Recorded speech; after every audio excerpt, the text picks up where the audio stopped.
Board एक्झामची तयारी करत असताना परिपूर्ण तयारी आणि तुम्हाला जर मार्क्स मिळवायचे असतील आणि ते सुद्धा आपलं जे पहिलं प्रकरण आहे linear equation in 2 variable means 2 चलातील रेषीय समीकरणे। आता 2 चलातील रेषीय समीकरणेमध्ये पूर्ण मार्क्स मिळवायचे, मग प्लॅनिंग नेमकं कसं असायला पाहिजे, काय स्ट्रॅटेजी असायला पाहिजे, पूर्णपैकी पूर्ण आउट ऑफ मार्क्स आपल्याला मिळवायचे मित्रांनो, लक्षात घ्या आपल्याला मिळवायचे आउट ऑफ मार्क्स। आता बघा 2 चलातील रेषीय समीकरणे एका उदाहरणावरून मी तुम्हाला स्पष्ट करतोय।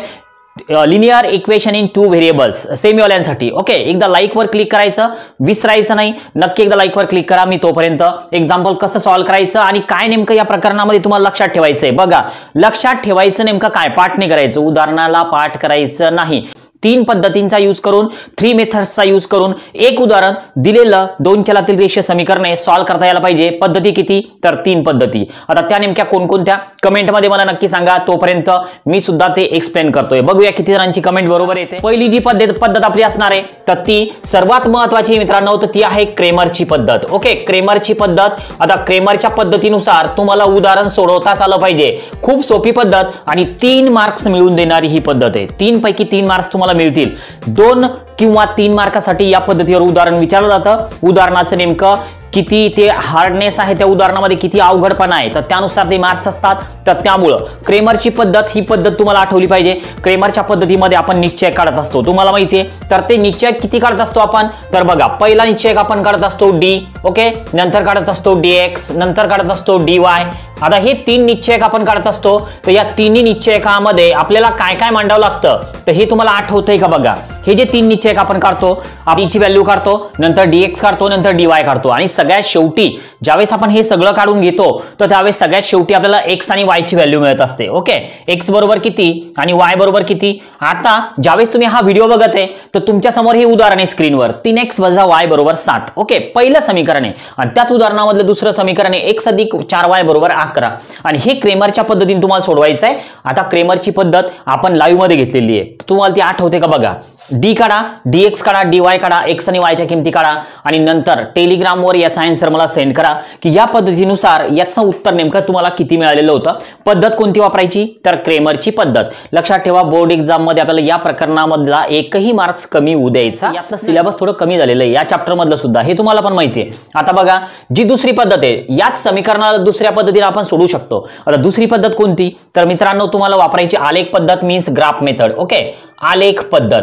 आता ही जी आलेख पद्धत आहे तर आलेख पद्धतीनुसार आपल्याला 2 या ठिकाणी असे चार्ट करायचे असतात, आठवतात का बघा तुम्हाला। आणि त्या 2 चार्टनुसार नंतर आपण मग या किमती काढत असतो, x ची किंमत ठेवायची, y ची किंमत काढायची आणि नंतर मग आपण हे असं हे रकाने तयार करत असतो। हे बघा, हे तुम्हाला आठवत असेल तर 2 चार्ट मिळतात। आता हे 2 चार्ट कशासाठी, पहिल्या समीकरणासाठी आणि दुसऱ्या समीकरणासाठी। बघा आपण पूर्ण प्रकरण जे आहे तर त्याला आउट ऑफ मार्क्स कसे मिळवायचे तर त्याचा स्टडी करतोय।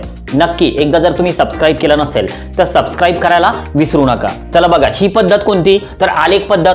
या उदाहरणाचं उत्तर आलेख पद्धतीने मला सोडून टेलिग्राम ग्रुपवर टाका आणि मी नेहमी तुम्हाला काय सांगतोय, टेलिग्राम पण माझे जे नवीन विद्यार्थी नवीन आहे तर त्यांना माहिती नाही नेमकं की टेलिग्राम ग्रुप नेमकं कुठे आहे, काय कसं जॉईन व्हायचं आहे, तर व्हॉट्सअपवर मला मेसेज करा। सध्या नंबर स्क्रीनवर तुम्हाला दिसत आहे, नंबरवर तुमचं नाव व्हॉट्सअप करा, मी तुम्हाला टेलिग्रामला जॉईन करून घेतो। टेलिग्राम नावाचं ॲप आहे प्ले स्टोअरवर, त्याला डाउनलोड करा अगोदर आणि नंतर मग मला मेसेज सेंड करा। ओके, चला बघा आलेख पद्धतीनं काय उत्तर मिळते याचं ते सांगा मला। आता सगळ्यात शेवटची जी पद्धत आहे तर ती आहे चलाचं निरसन करून। आता चलाचं निरसन करून नेमकं आपण कसं सोडवत असतो तुम्हाला माहिती आहे। एकदा आपण पहिलं समीकरण दुसरं समीकरण मांडतो, नंतर समीकरण 1 आणि 2 ची बेरीज करायची का वजाबाकी करायची हे सगळं आपण ठरवत असतो।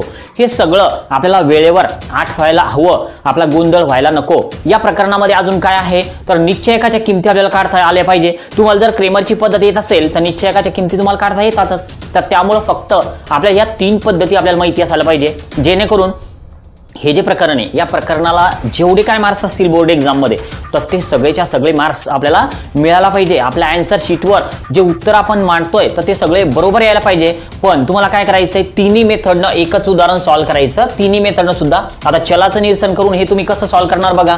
आता हे थोडक्यात सांगतोय मी, जास्त वेळ तुमचा घेणार नाहीये। बघा 3x - y = 7 याला आपण म्हणणारे क्रमांक 1। दुसरं समीकरण x वजा 4y बरोबर 11, याला म्हणणार आपण 2. बघा या ठिकाणी 4 आहे, या ठिकाणी 4 आहेत का, तर नाहीये. आपण काय करूया, याचे सहगुणक सारखे करूया. आता सहगुणक जर सारखे करायचे असतील तर याला 4 न गुणावं लागेल. मग या समीकरणाला जर आपण 4 न गुणलं तर एक पुढचं समीकरण आपल्याला मिळेल. बघा इथं 4 त्रिक 12 एक झाले. ओके 12 का, तर या 4 न आपण या 3 ला गुणलंय, 4 त्रिक 12.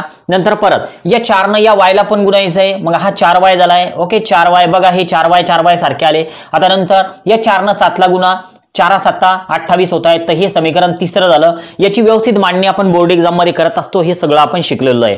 बघा आता काय करायचं, याची जर आपण बेरीज केली तर काय होणार तर ते बघूया. हे अधिकचं चिन्ह होतं, मी वजाचं चिन्ह दिलं, तर हे अधिकचं चिन्ह मी एकदा करून घेतलं याचं वरच्या समीकरणाचं. हे 2 नंबरचं समीकरण जे आहे ते अधिक चिन्हावालं आहे ना.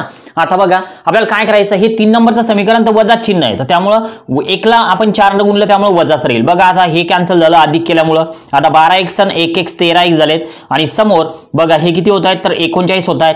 आता जर आपण 13 ला पक्षांतरित केलं, या 13 ला या साईडला जर घेतलं तर हे येतील x बरोबर 39 छेदामध्ये 13 मीन्स 13 त्रिक 39, म्हणजे x ची किंमत किती मिळाली, 3 मिळाली. आता ही 3 किंमत प्रत्येक ठिकाणी येते तिन्ही पद्धतीमध्ये.